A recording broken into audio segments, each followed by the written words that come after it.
how are you? It's Tuesday and we're nearly back to a full complement of staff.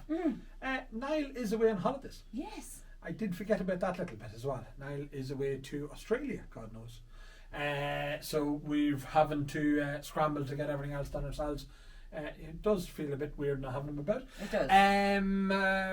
But we are continuing, and today, following on from yesterday's video, with a few people chatting to us about, what makes a collectible bottle or why collectible bottles. Today I wanted to talk about not that I'm saying they're not collectible, but the drinkers.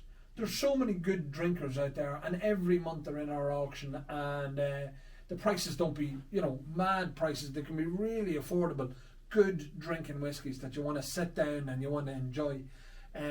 So I think we'll kick off with that today.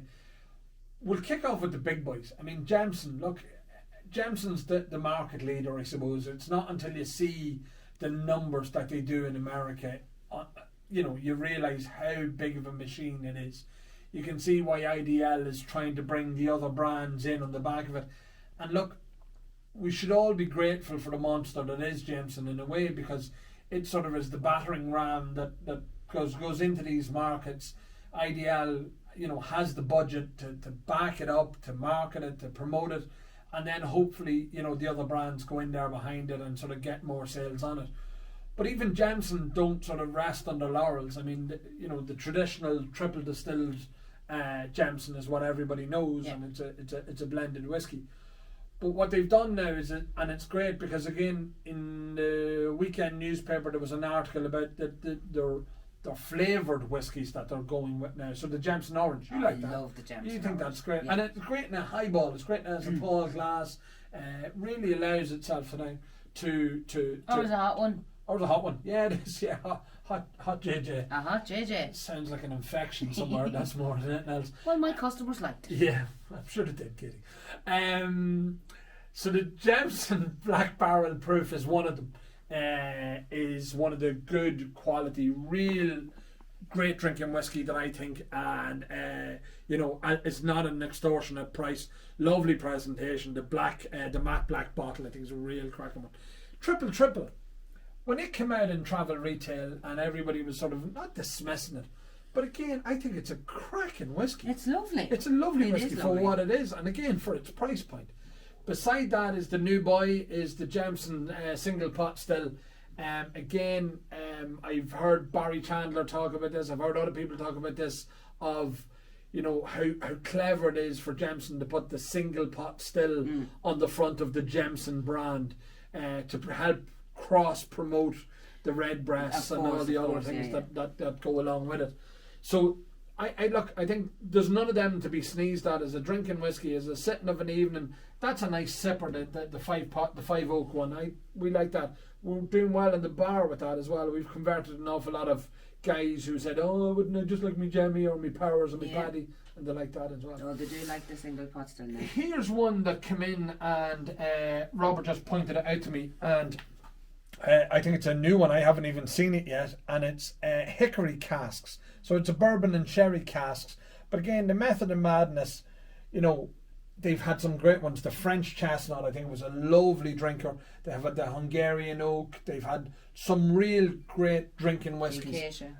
at a great price point. Yeah. The acacia, yeah, another one. The cherry wood thing, it wasn't for me. It wasn't really one of my favourites. But again, there's horses for courses everywhere. There you go. So that Teeling. Chinkapin. That's really nice. Yeah, and again, I have this love with Teeling that I think is well documented at this stage. But some of the whiskies that they have, I mean, I often talk about the single cask that we come across in the auction. They're an 18-year-old single cask, single malt, 100 bottles, and it goes for 70 or 80 euro in the auctions. And they can be finished in Amarone, or they can be finished in a multitude of different things.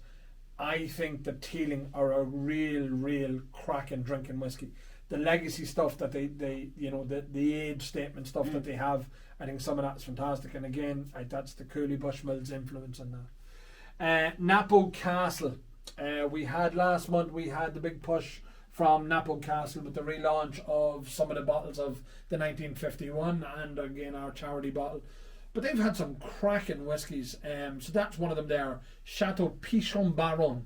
Did I tell you to speak French? Yes, you did. Okay, several times. Okay. Yeah. Did you see it like the way I said that? It just rolled off my tongue. Chateau like Pichon honey. Baron. Yeah. Je suis en français peut-être. Okay. But that's a 12-year-old. That was travel retail exclusive as well, only. And there's a Martellesi. There's an Italian wine cask one as well. You're going to have to brush up on your Italian. Italian, yeah.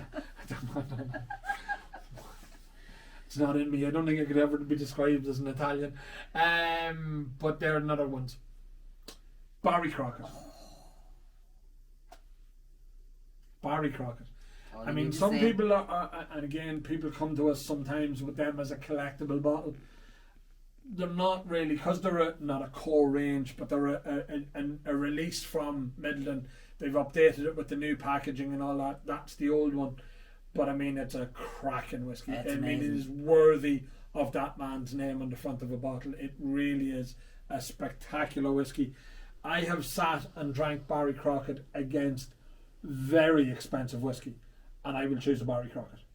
And it is just, to me, it is just, for the price point, it is a phenomenal whiskey. Beside that is, and I'm going to get probably threatening messages after I talk about this one, is the the Tullamore Dew Phoenix. Tullamore Dew Phoenix, the original 55% one. There's a set in this month's auction, guys. It got a clatter of bottles, but I think this one is the 4 of 4, so it's the Tullamore Dew Phoenix set. So you've got the 55% one, you've got a miniature, you've got the 46.2, and you've the limited edition yeah, and the single batch. Yeah, exactly. The 55% Tullamore Dew is a phenomenal whiskey, and I think I've been saying this for a wee while. Is I think that's where Tullamore Dew just needs that wee bit more of a kick. Some of their core release stuff is fantastic, but you always just don't want that wee bit more. Whether we've got accustomed to drinking higher ABV whiskey, Maybe. I just love that 55%. It is Yeah, there was near profanities there. yes, That's how there good was, it is. there was, exactly. Up on top of that, one of the new boys in the block, Liberator, Maurice O'Connell, down in Killarney. Hey, he lived down there beside the Pope. The Pope, not the Pope, the Lord Mayor. The Lord Mayor. He might as well be the Pope now at this stage. The Pope of Killarney, that's what we'll call him. Mr. John Fleming. That's John Fleming. Everybody bowing curtsy. Yep, His Royal Highness the Pope. The Pope of Killarney. That's how I'm going to tell him that now. Look, the Liberator, I mean, some of them storehouse specials. That's the Port and Peat one. They've the Tawny Port one. Tawny Port The was Tawny fabulous. Port one is some cracking little bottles. They're all the smaller bottles that are 350 mils, but wow, it does pack a punch for the little bottles. Bushmill 1608. So the Bushmill 1608 is just a sleeper. I think people buy it as a collectible, but if they only knew what they had, they'd open them and drink them. That is probably some of the best whiskey that has come out of Bushmills in years. That is crystal malt. And crystal malt, for those of you who don't know, is a special type of malt. It's a lower yield malt that they use for making whiskey, and it really does. It is much lower yield, Fantastic. but the flavours that it imparts in whiskies is just phenomenal.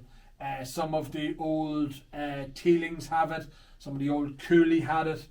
That's it. It is just, and I believe I've been talking to guys recently who've been talking about experimenting with crystal malt in some of their new mash bills. They should. I really think it is. But the problem is, it is just such low yield. It's hard to work with. It is a hard one to work with.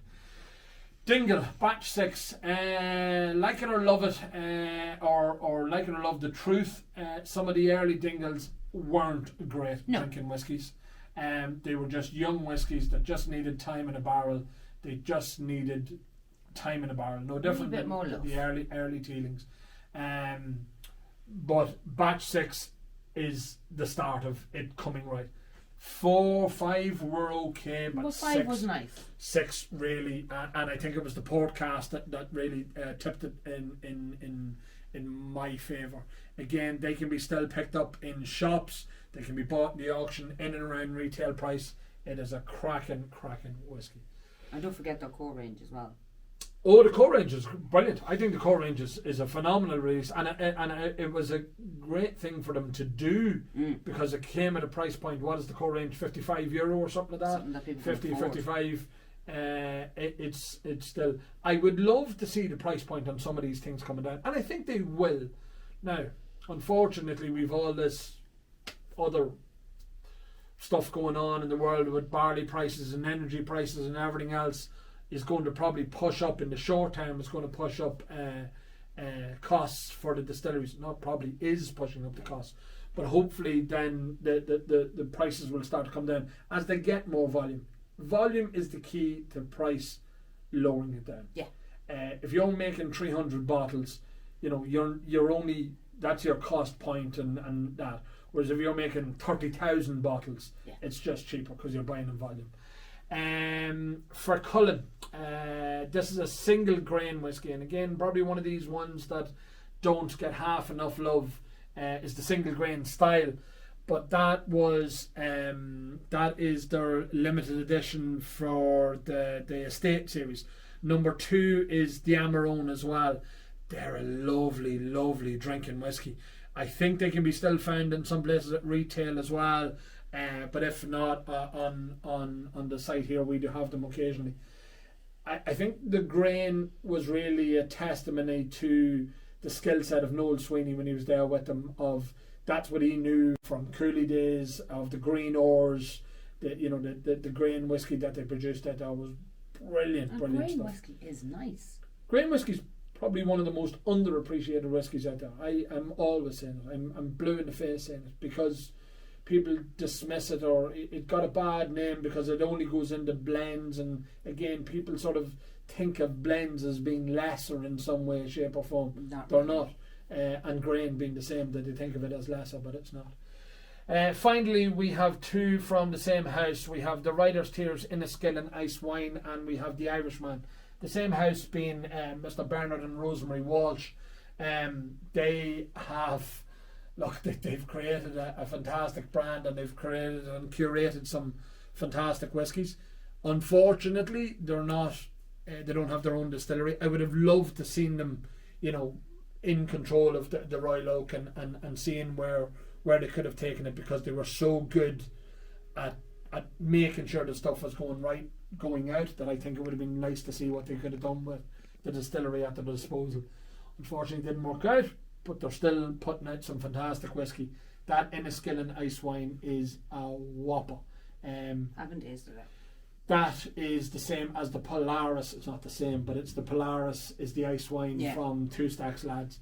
And then the Irishman is another one of these ones. It's a real good drinking whiskey.